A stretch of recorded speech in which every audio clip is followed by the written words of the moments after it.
মেঘদা পৰ্বৰে আৰম্ভ হোৱা ঐতিহ্যমণ্ডিত দৌলগোবিন্দ মন্দিৰৰ আজি মহাপূজা।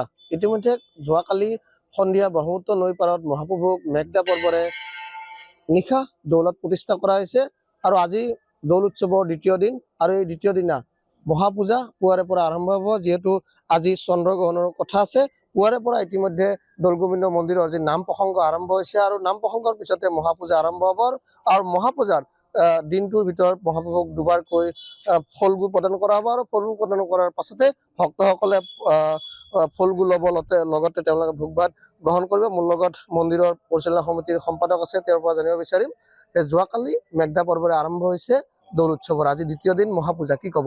হয়, আজি আমাৰ যি দৌল উৎসৱ, 5 দিনীয়া দৌল উৎসৱৰ আজি দ্বিতীয় দিন আৰু এই মহাপূজা। ইতিপূৰ্বে মহাপূজাৰ যি নিত্য পূজা আৰম্ভ হৈছে, নাম প্ৰসংগ ইতিমধ্যে আৰম্ভ হৈছে। আজি দিনজোৰা কাৰ্যসূচী আছে। আমাৰ দুটাকে হোম হয় আৰু দুবাৰকে মহাপ্ৰভুক আজি ফাকু দিয়া পৰ্ব এটা আছে।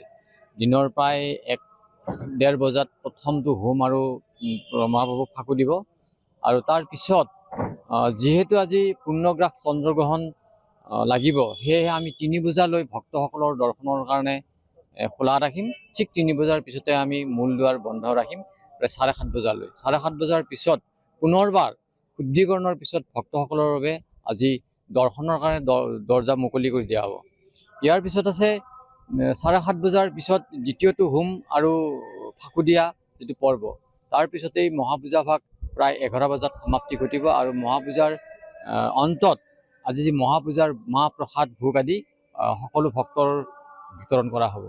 আৰু বিশেষকৈ সাংস্কৃতিক অনুষ্ঠান আজি ৰখা হোৱা নাই, যিহেতু পূজা ভাগ দেৰিকৈ হ'ব। দিনৰ ভাগত নাগাৰা নাম আছে আৰু এইদৰে আজি মহাপূজা ভাগ সমাপ্তি ঘটিব।